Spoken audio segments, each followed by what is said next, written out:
क्या हिंदी कमेंट्री का मतलब सिर्फ बकचोदी रह गया है? वीरेंद्र सहवाग झूठ पे झूठ बोले जा रहा है जो स्टेट्स पे एग्जिस्ट नहीं करता। हरभजन सिंह फैंस को ऑनलाइन आके कुत्ता बोल रहा है। एक टाइम था जब हमें कहा जाता था कि बॉलीवुड स्टार्स को आइडलाइज मत करो, ये सिर्फ स्क्रीन में ही हीरो है, रियल लाइफ में बिल्कुल बेकार है। क्रिकेटर्स को आइडलाइज करो। और ये क्रिकेटर्स, मतलब मैं सोचता हूं जो बच्चे अभी क्रिकेट देखना स्टार्ट किया है, जो छोटे छोटे बच्चे जो क्रिकेट को फॉलो करते हैं, क्रिकेट से प्यार करते हैं, ये लोग अगर हरभजन सिंह, वीरेंद्र सहवाग की कमेंट्री सुनेंगे, ये लोग क्या सीखेंगे क्रिकेट से? लोगों को बुली करना, बॉडी शेमिंग करना, गाली देना, झूठ बोलना, इससे बेटर कुछ सीख ही नहीं सकता। अब एक चीज बोल दो सहवाग की कमेंट्री की जिंदगी में, हिस्ट्री में, क्या सहवाग ने ऐसा कुछ नया बोला क्रिकेट के बारे में जो आपने पहले बार सुना, आपने पहले कुछ सीखा है पहली बार? ऐसा कभी कुछ किया? इतना झूठ सहवाग बोलते हैं। हर झूठ के बारे में हम बात करेंगे। सहवाग ने अभी तक अपनी जिंदगी में कितने सारे झूठ बोला है। रिसेंट में सहवाग ने एक चीज कहा है कि इंडिया वर्सेस ऑस्ट्रेलिया का मैच था मोहाली पे, उन्होंने साल मेंशन नहीं किया। ठीक है, सहवाग 92 पे खेल रहा था, अंपायर था असद रौफ। सहवाग ने एडिडास के जर्सी और क्या किया पता नहीं, चश्मा वश्मा असद रौफ को गिफ्ट किया ताकि सहवाग को आउट ना दे ऑन फील्ड। 92 पे सहवाग कट करता है, बैट पे लगता है और असद रौफ आउट नहीं देता है। रिकी पॉन्टिंग आके सहवाग से पूछता है बैट लगा कि नहीं, सहवाग बोलता है हाँ लगा है। ठीक है, फिर रिकी पॉन्टिंग असद रौफ के पास जाता है, असद रौफ पूछता है बैट लगा, बोलता है नहीं। तो सहवाग के माना था असद रौफ को, क्योंकि सहवाग ने गिफ्ट विफ्ट दिया है तो असद रौफ ने उसको नॉट आउट दिया और सहवाग उस मैच पे सेंचुरी मारता है। मैं आपको एक बार सुना देता हूँ क्लिप, क्योंकि वरना आपको लगेगा कि मैं झूठ बोल रहा हूँ, तो आप सुन लो कि सहवाग क्या बोलता है। ओकली ग्लासेस मंगाए और उनको दे दिए। सो नेक्स्ट मैच मोहाली में था, तो मैं 92 पे 93 पे बैटिंग कर रहा था, तो मैंने जोर से कट मारा, टक की आवाज आई, ड्रेसिंग रूम तक गई, राहुल द्रविड़ खड़े हो गए अंदर आने के लिए और अंपायर ने नॉट आउट दे दिया। रिकी पॉन्टिंग मेरे पास भाग के आए, डिड यू निक्ड इट? मैंने कहा या। फिर वो असद रौफ के पास गए, Viru is saying that he nicked it. फिर वो दोनों मेरे पास आए, तो असद रौफ ने पूछा डिड यू निक्ड इट? मैं कहा नो। ठीक है, तो सहवाग का ये मानना है कि असद रौफ ने उनको नॉट आउट दिया क्योंकि उन्होंने असद रौफ को गिफ्ट दिया है। ठीक है, और मोहाली पे उसके बाद उन्होंने सेंचुरी मारा है। मैंने सहवाग के जितनी भी सेंचुरीज है करियर में सब देख लिया, मोहाली में सिर्फ 2 सेंचुरीज है, एक 2003 में, एक 2005 में। सोचो ओपोनेंट्स कौन है? 2003 में ओपोनेंट था न्यूजीलैंड, 2005 में ओपोनेंट था पाकिस्तान। ऑस्ट्रेलिया के अगेंस्ट मोहाली पे सहवाग का सेंचुरी है ही नहीं। फर्स्ट झूठ तो मैं मान लेता हूं क्योंकि सहवाग के पास ब्रेन है ही नहीं, तो ओपोनेंट भूल गया होगा। तो मैंने चेक किया कि अंपायर्स कौन थे उस 2 मैच पे मोहाली पे। ठीक है, जो न्यूजीलैंड वाला मैच था जब सहवाग ने सेंचुरी मारा मोहाली पे, उधर अंपायर था रूडी कर्टसन और डेविड शेपर्ड। दूसरे बार जब मोहाली पे सेंचुरी मारा पाकिस्तान के अगेंस्ट 2005 में, उधर अंपायर था डारिल जैर और रूडी कर्टसन। तो इतना झूठ तो मत बोल तू कि असद रौफ मोहाली पे तेरे को नॉट आउट दिया है, जहां पे तू आउट था उन्होंने सेंचुरी मारा ऑस्ट्रेलिया के अगेंस्ट। ना ऑस्ट्रेलिया के अगेंस्ट तूने कुछ सेंचुरी मारा मोहाली पे, ना असद रौफ कहीं मोहाली पे अंपायरिंग किया जहां पे तूने सेंचुरी मारा है। इतना झूठ कहां से लाते सहवाग, कहां से? और भी बहुत वाहियात बातें। और एक अंपायर रूडी कर्टसन के बारे में कहा है कि रूडी कर्टसन को पैड्स चाहिए था अपने बेटे के लिए, तो सहवाग ने खुद का पैड्स रूडी कर्टसन को गिफ्ट कर दिया कि उसको बेटे को दे दे, और अगले 2-3 मैच पे रूडी कर्टसन ने सहवाग को आउट नहीं दिया।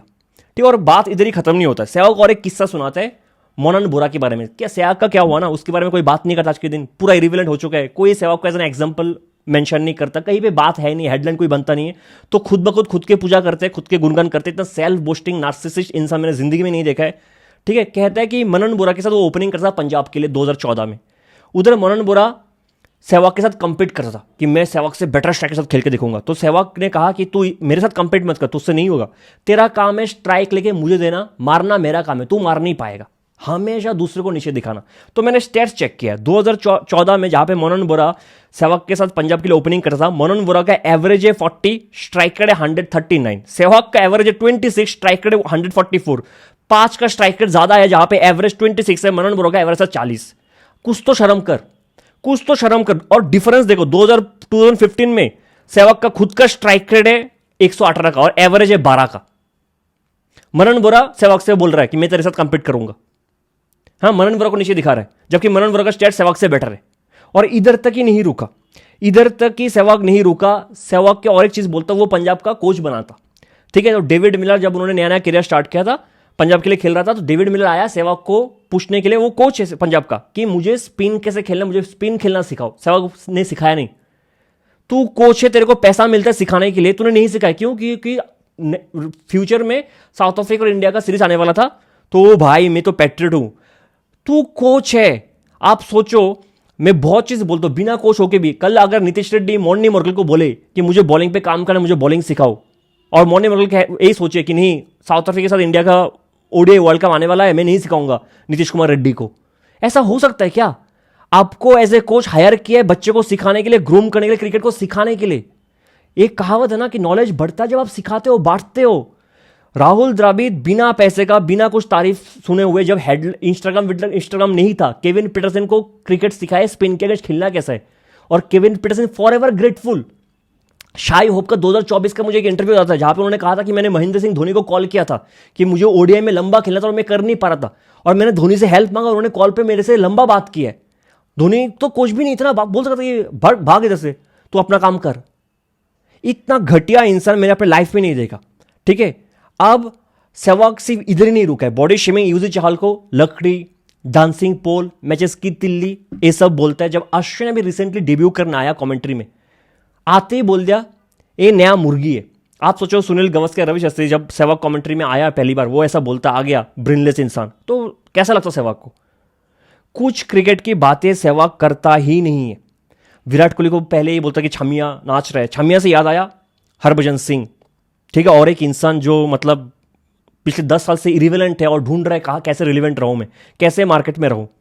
ठीक है, रिसेंटली एक चीज़ हो, आपको पता है कि इयान बिशप को शायद दुनिया भर के हर क्रिकेटर्स के बारे में सब कुछ पता होता है। मैंने जैकब बथेल का स्टोरी सुना इयान बिशप के मुंह से, मैंने Phil Salt, Sam Curran, Jofra Archer, recently Aniket Verma का एक बेहतरीन स्टोरी जो किसी को नहीं पता है, वो सब स्टोरी इयान बिशप सुनाता है। ठीक है, तो रिसेंटली किसी ट्विटर पे कोई फैन ने लिख दिया कि एक कैरेबियन होके इंडियन प्लेयर्स के बारे में ज्यादा पता है इन तीनों से, सहवाग, हरभजन सिंह और सिद्धू के ऊपर उसने वो लिखा था, जो सही लिखा है, इयान बिशप को ज्यादा पता है। ठीक है, उधर हरभजन सिंह का आप जवाब देखो, कुत्ते भौंके हजार, चल निकल ऐसे टॉमी। एक इंटरनेशनल क्रिकेटर आके ऑनलाइन फैन से लड़ रहा है, वो भी ऐसे लैंग्वेज यूज करके। सोचो विराट कोहली, एमएस धोनी, रोहित शर्मा को साल में दिन भर गाली पड़ता है, वो लोग ऐसे आ जाए ऑनलाइन और फैन से ऐसे बात करे। इस लैंग्वेज आप क्या एग्जांपल सेट कर रहे हो दुनिया के लिए, आपके बच्चे के लिए क्या एग्जांपल सेट कर रहे हो? फिर बोलते हो मैंने हरभजन श्रीशांत को थप्पड़ लगाया था, फिर मैंने बहुत रोया, मेरी बेटी को बहुत बुरा लगा, मैंने माफी मांगा। कुछ तो सीखा होगा ना अपने उस हादसे से, कुछ तो सीखा होगा। अब जो लैंग्वेज देखो, कुत्ते को घी नहीं पचता और तेरे जैसे लोंडू, ये लैंग्वेज हरभजन सिंह का कि इनमें से किसी एक को पापा चुन ले। आपको क्यों शौक है किसी और का बाप बनने का? क्यों शौक है? नवजोत सिंह सिद्धू रिसेंटली कमेंट्री में कहता है कि स्टेट्स जो है, स्टैटिस्टिक्स, वो मिनी स्कर्ट की तरह है, रिवील ज्यादा करता है, छुपाता कम है। छक्के के लिए लोग क्या बोलते हैं सिद्धू कि गेंद इतनी ऊंची गई है कि एयर होस्टेस की पप्पी लेके आ गई। ये कमेंट्री आप बताओ। सहवाग जो है वो तो कास्ट डिस्क्रिमिनेशन भी करता है। उसने सहवाग ने रिसेंटली कहा है कि सारे ही जाट दिमाग से पैदल होते हैं। ये हम क्रिकेट की कमेंट्री में सुन रहे, कोई टेक्निकल एनालिसिस है ही नहीं, कोई टेक्निकल एनालिसिस है ही नहीं। इन तीनों को तुरंत बैन कर देना चाहिए। मैं इफेक्ट देखता हूं जो बुली, जो सेक्सिज्म कमेंट्स से, मतलब बॉडी शेमिंग, फैंस को गाली देना, ये क्रिकेट कमेंट्री में कब से चालू हो गया है? अगर आप लोगों को ये सब करना, अपना यूट्यूब चैनल खोलो, इंस्टाग्राम में ये सब करो ना बकचोदी। क्रिकेट कमेंट्री में आके क्रिकेट की बातें इन तीनों में से कोई करता ही नहीं है, बिल्कुल नहीं करता है। बस फालतू की बेकार की बातें कर लो, और इनको चाहिए इज्जत जो बाकी लोगों को मिलता है। कहां से मिलेगा इज्जत? इनफैक्ट सुरेश रैना हालांकि इंसान बहुत अच्छा, लेकिन कमेंट्री उसका भी खराब है। अगर आप देखोगे रैना हर साल जब सीएसके का मैच होता है एक ही चीज बोलता है, एम एस माही भाई को चाय पीना बहुत पसंद है, आज चाय पी के आए होंगे। क्या जरूरत है सब बातें करने का? इधर नासिर हुसैन, इयान बिशप, ये लोग मतलब मर जाते हैं कि कैसे क्रिकेट का एनालिसिस करो। उस दिन आपने देखा होगा, कल ही जब अल्लाह गजनफर बॉलिंग डाल रहे थे, हर्षा बोगले का कुछ और मानना था, केविन पीटरसन का कुछ और मानना था, पीछे से इयान बिशप का कुछ और मानना था कि है क्या। हर्षा बोगले कहते शायद ये लेग स्पिनर है, बॉल को बाहर लेके जाने के लिए सोच रहा है। केविन पीटरसन कह रहा है कि मुझे तो थोड़ा सीमर लगता है कि जो इन स्विंगर डालता है। इयान बिशप कह रहा था कि वो उंगली को कैसे फ्लिक करता है कैरम बॉल डालने के लिए। लोग खुद कोशिश करें कैसे डिकोड करे अल्लाह गजनफर को। इधर हिंदी वाले बस बकचोदी पे बकचोदी, और कुछ है नहीं। मुझे एक चीज याद है, अगर आपने कभी सहवाग के मुंह से ऐसा कुछ अच्छा सुन लिया होगा, हरभजन सिंह के मुंह से, कभी किसी प्लेयर्स को अच्छे से एक्सप्लेन कर ही नहीं सकते। एक जो टिपिकल एग्जांपल है नासिर हुसैन का, ये बात मैं कभी भूलूंगा नहीं, जो उन्होंने एबी डिविलियर्स को एक्सप्लेन किया था कि I will tell you what talent is, it is to be a scratch golfer and to be the best at rugby, hockey, tennis and swimming, it is to be the man described as the greatest batsman the cricket world has ever seen, if you are all those things you are talented, you are AB de Villiers. ऐसे होता है commentary. आप जब किसी को explain करते ही नहीं कि पतला आ गया, लकड़ी आ गया, डांसिंग पोल, बैट इससे भारी होता है, ये खिलता कैसे, इसको खिलना आता ही नहीं, ऑफ स्पिनर तो बॉलर्स है ही नहीं, मैंने तो ऑफ स्पिनर्स को इतना मारा है। मतलब कुछ तो इज्जत रखो क्रिकेट का, कुछ तो अपने आप लोगों का कोई इज्जत है ही नहीं, ये सब जानते हैं, ठीक है, बट एटलीस्ट क्रिकेट की तो इज्जत करो। जब हम क्रिकेट देखने, हम क्रिकेट के बारे में तो कुछ सीखे, नया सीखे। स्टार स्पोर्ट्स मुझे पता नहीं क्यों, हॉटस्टार क्यों इनको रखे, मतलब क्रिकेट के कोई फीडबैक है ही नहीं, इनको तुरंत बैन कर देना चाहिए। एक बहुत बड़ा गंदा इंपैक्ट ये लोग डाल रहे हैं क्रिकेट फैंस के ऊपर।